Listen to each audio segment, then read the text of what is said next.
Let knowledge flow like a river, without any hindrance. Don't make it like a stagnant pool. Hey everyone, and welcome to Structural Design Only. I am PS Chatterjee with you. Title of today's video is Production of Concrete, based on clause number 10 of IS-456-2000. This is part 16 of the series. Whether you're a civil engineer, a contractor, or just interested in the nitty-gritty of concrete production, this video will equip you with valuable knowledge. So, grab a cup of coffee, get ready to learn, and let's ensure high-quality concrete together. Throughout the video, we'll be breaking down the clause, explaining its significance, and providing practical insights for implementation. Now let's take a closer look at Clause 10 of IS-456-2000 with the help of this flowchart. This flowchart essentially maps out the key steps mandated by Clause 10. Here, we see Clause 10 at the top, and the first branching point leads us to Clause 10.1. Clause 10.1 emphasizes that every single party involved in the project, including suppliers and subcontractors, needs to establish their own individual QAP. This ensures everyone takes responsibility for quality control within their specific role.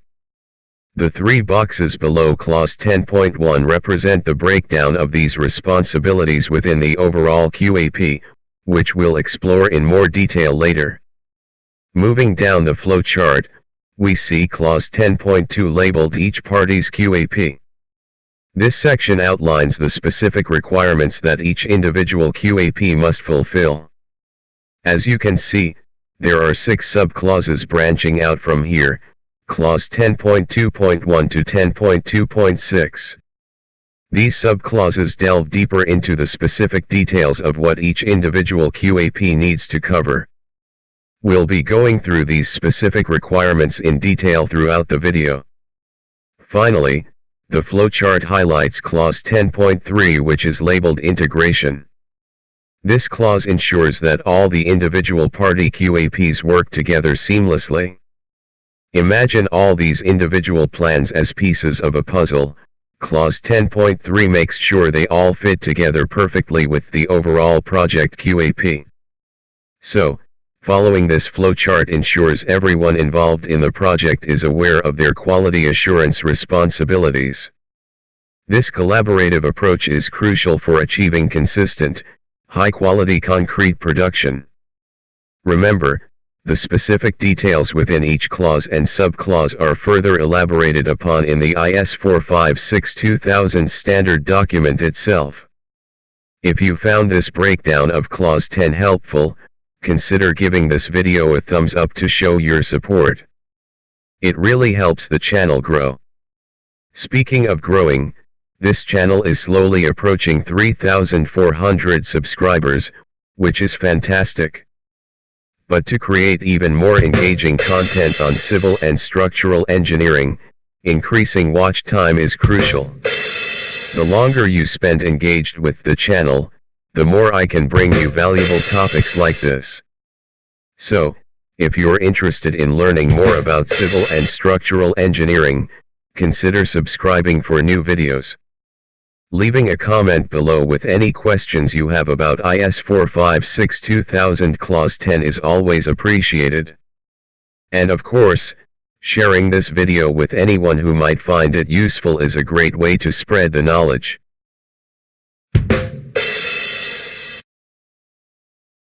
Title of this slide is, Building Right, The Importance of Quality Assurance, Clause 10.1.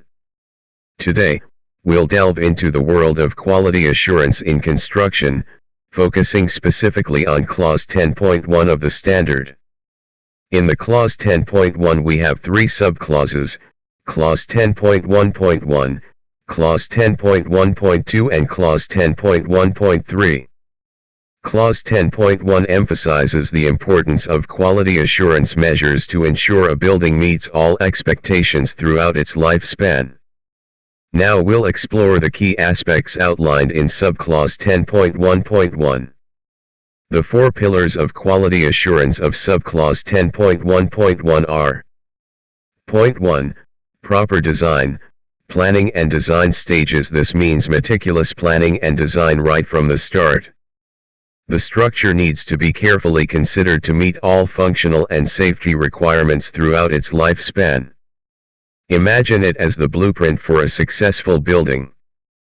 Point 2. High quality materials. Using the right materials is essential.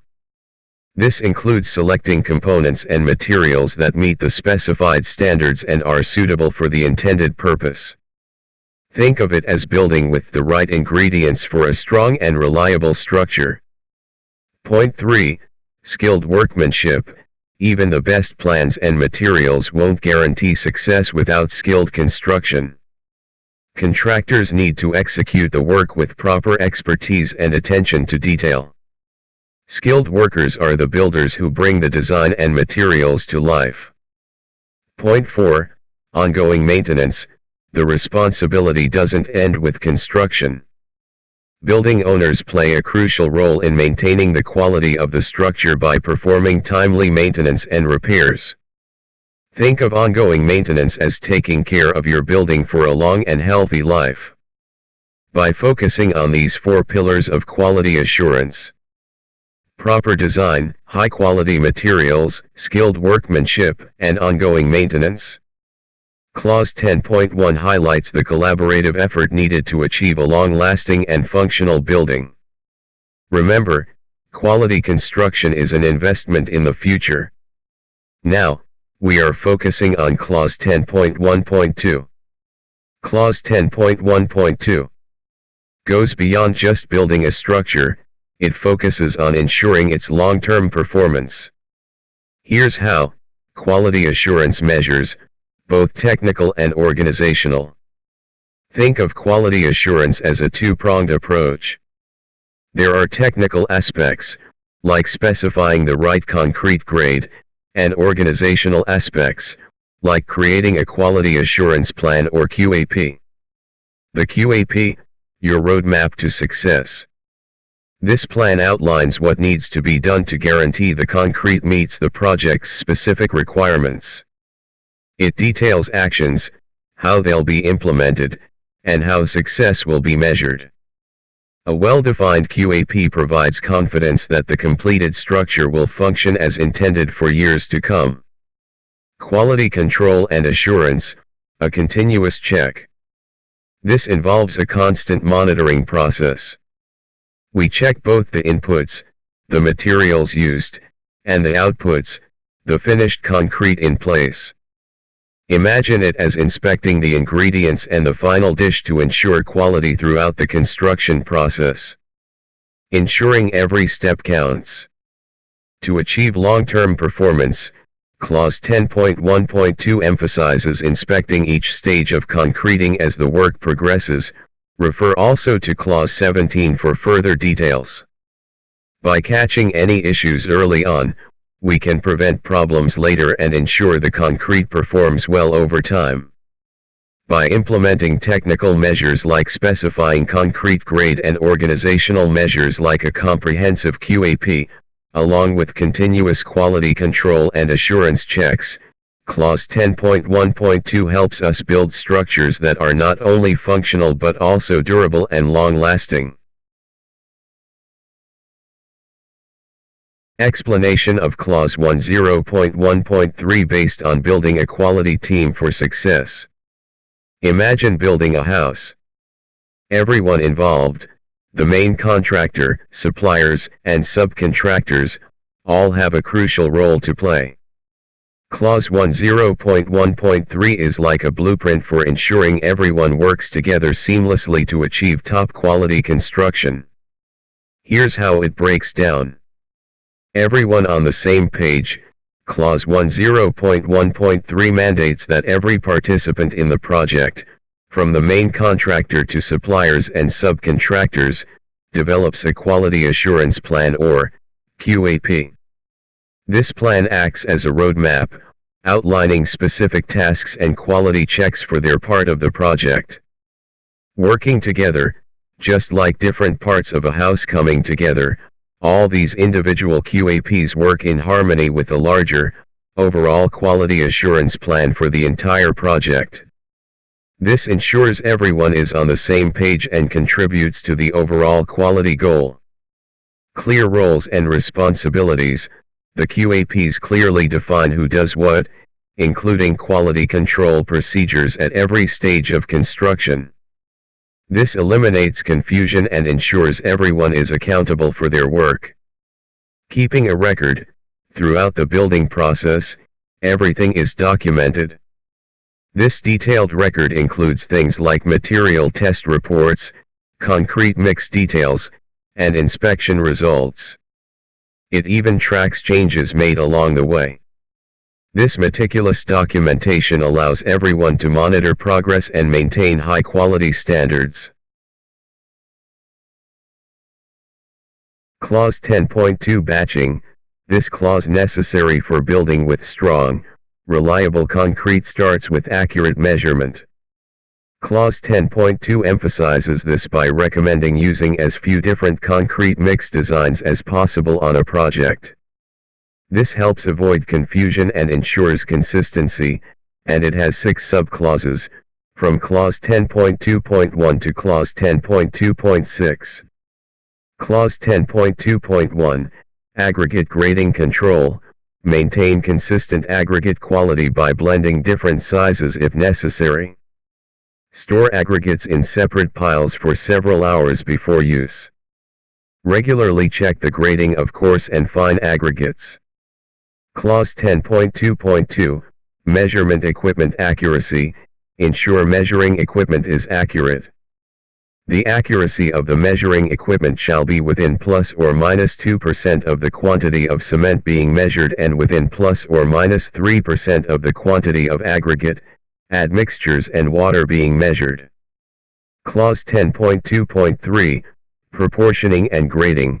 Proportion or type and grading of aggregates shall be made by trial in such a way so as to obtain densest possible concrete. All ingredients of the concrete should be used by mass only. Clause 10.2.4, Conditional Allowance for Volume Batching. Clause 10.2.4 allows volume batching as a last resort, but only with careful consideration and strict adherence to specific guidelines for accurate concrete mixing. Clause 10.2.5, Maintaining water-cement ratio. Regularly monitor moisture content in aggregates to maintain a constant water-cement ratio. Adjust the amount of added water to compensate for moisture variations. Refer to IS-456, Part 3, for moisture content determination. Adjust aggregate quantities to account for moisture content variations. Estimate surface water for nominal mixes only. For nominal mixes, Clause 10.2.5 suggests referring to Table 10 for estimating surface water content, shown in the next slide. However, the primary focus remains on adjusting water quantity based on actual moisture measurements in the aggregates. Finally, Clause 10.2.6, Material substitutions and proportion changes. Avoid substitutions or changes in proportions without additional testing to ensure concrete quality and strength. Exceptions are allowed for volume batching, Clause 10.2.4, and moisture adjustments, Clause 10.2.5. By following these subclauses, construction projects can ensure they are using accurate measurements and consistent materials to achieve high-quality concrete. In this slide, you're seeing Table 10, Surface Water Carried by Aggregate, Clause 10.2.5. This table provides a reference for estimating surface water content in aggregates. It shows values as a percentage of weight, example 7.5% for very wet sand, and potentially also as a volume per unit volume, example 120 liters per cubic meter of sand in column number 3 and 4 respectively. The key takeaway is that the surface water content needs to be considered when adjusting the amount of added water during concrete mixing to maintain the desired water-cement ratio for optimal strength. Further, serial number 5 of this table provides us an important information that, coarser the aggregate, less the water it will carry, or moisture content will be less. Clause 10.3, Mixing. According to Clause 10.3, concrete must be thoroughly mixed in a mechanical mixer that meets the standards IS-1791 and IS-12119. The mixer needs a device to accurately measure the water added to the mix. Mixing should continue until all the ingredients are uniformly distributed, and the concrete has a consistent color and texture throughout. If the concrete separates after it's unloaded from the mixer, it needs to be mixed again. Clause 10.3, further divided into 3 subclauses, they are Clause 10.3.1, Clause 10.3.2 and Clause 10.3.3. Clause 10.3.1 provides a recommended mixing time of at least 2 minutes. For more efficient mixers, follow the manufacturer's recommendations. In the case of hydrophobic cement, the engineer in charge will decide the mixing time. Clause 10.3.2 states that workability should be checked regularly according to IS-1199. Clause 10.3.3 restricts the dosage of retarders, plasticizers, and superplasticizers. The limit is 0.5%, 1%, and 2% respectively, by weight of cementitious materials. Higher values may be agreed upon by the manufacturer and constructor based on performance tests. Thank you for watching this commentary on Clause 10 of IS-456-2000, Production of Concrete, Part 16. I hope you found this explanation helpful. My next video will explore Clause 11, Formwork. Please don't forget to subscribe to my channel for more civil engineering related content on concrete construction. If you have any questions, leave a comment below, and feel free to share.